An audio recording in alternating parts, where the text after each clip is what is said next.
There was a lawyer once, his name was Francis Scott Key. He penned a song that I'm sure you're aware of. You've seen it. It's in most hymnals throughout our churches. It's called the National Anthem.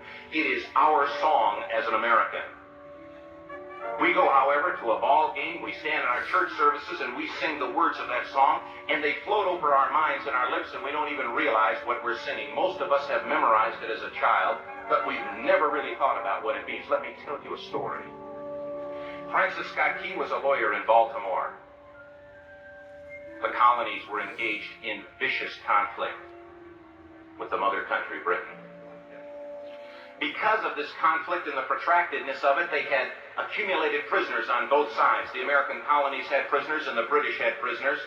And the American government initiated a move. They went to the British and they said, let us negotiate for the release of these prisoners. They said, we want to send a man out to discuss this with you. They were holding the American prisoners in boats about 1,000 yards offshore.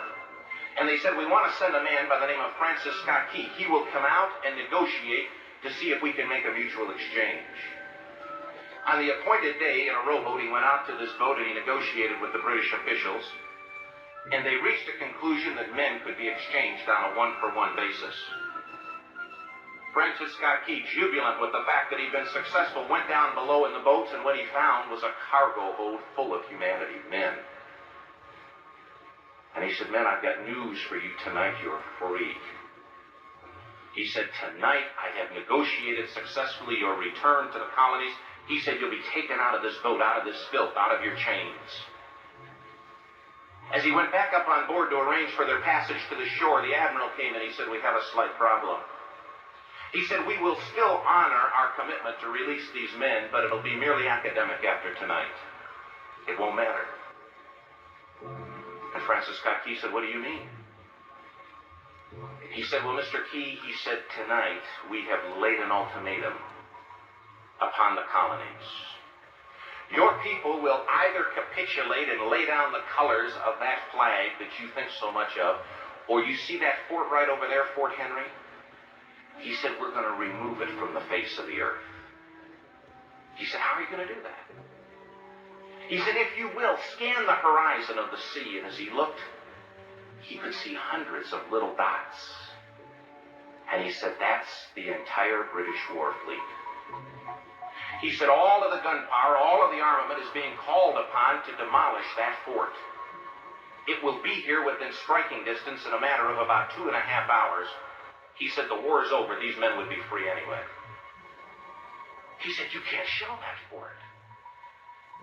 He said, that's a large fort. He said, it's full of women and children.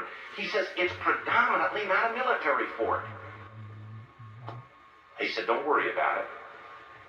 They said, we've left them a way out. He said, what's that? He said, do you see that flag way up on the rampart? He said, we have told them that if they will lower that flag, the shelling will stop immediately. And we'll know that they've surrendered, and you'll now be under British rule.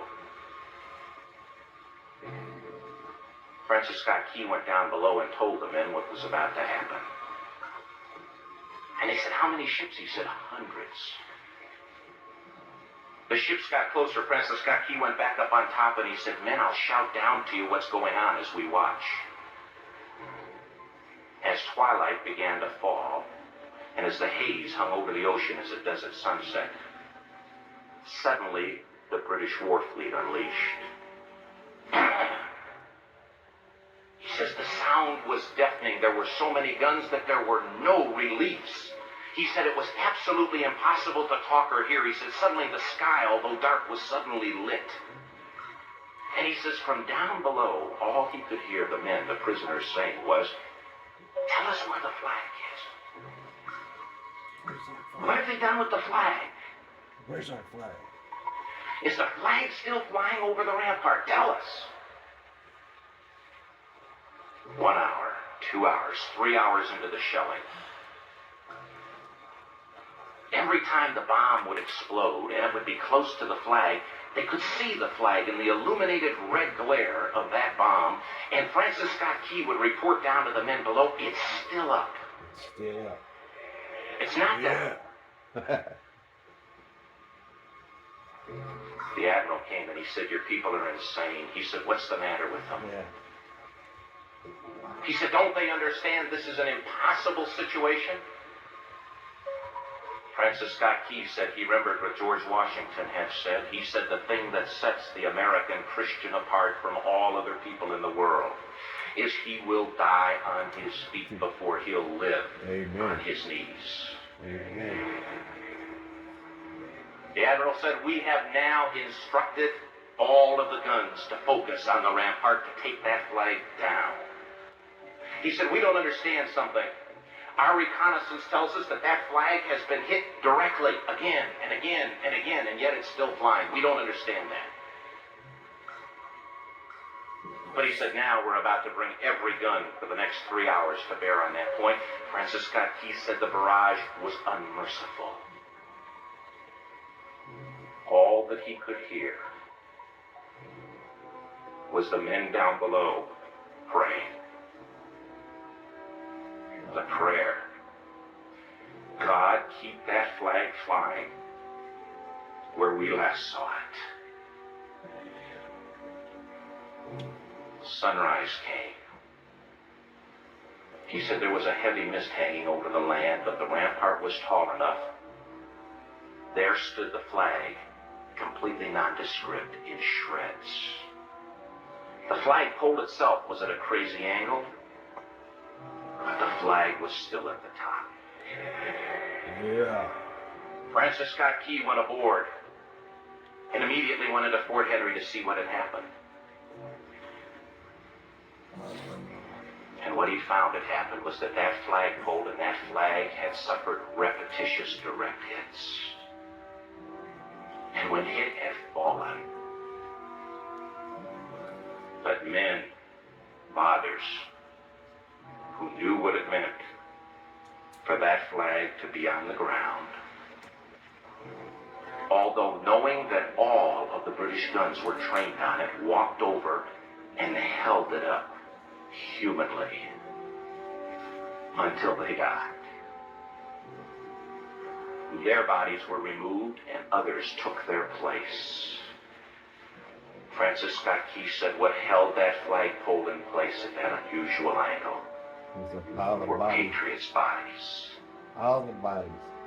He penned the song, "Oh, say can you see by the dawn's early light what so proudly we hailed at the twilight's last gleaming.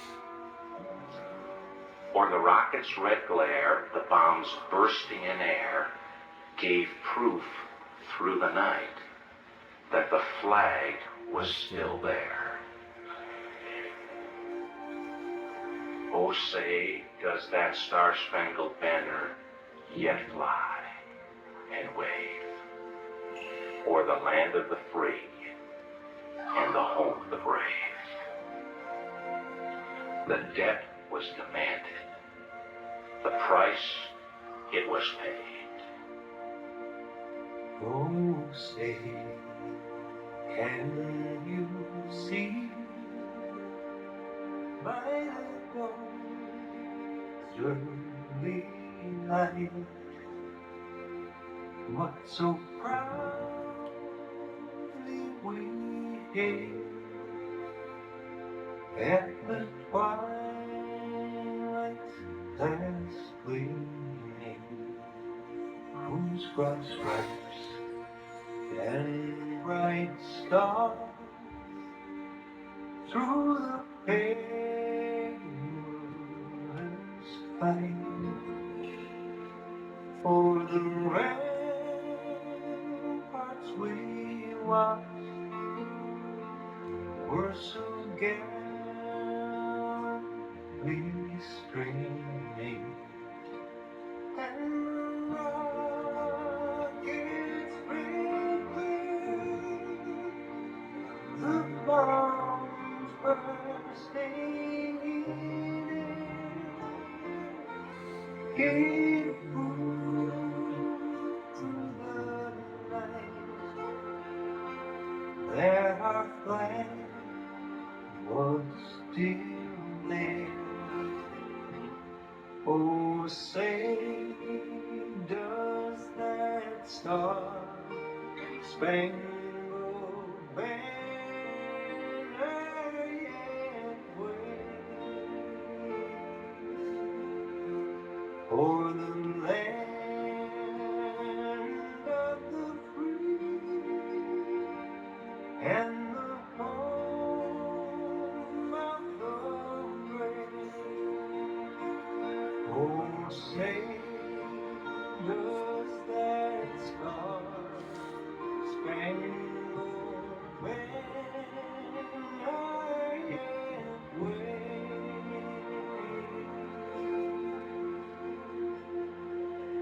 o'er the land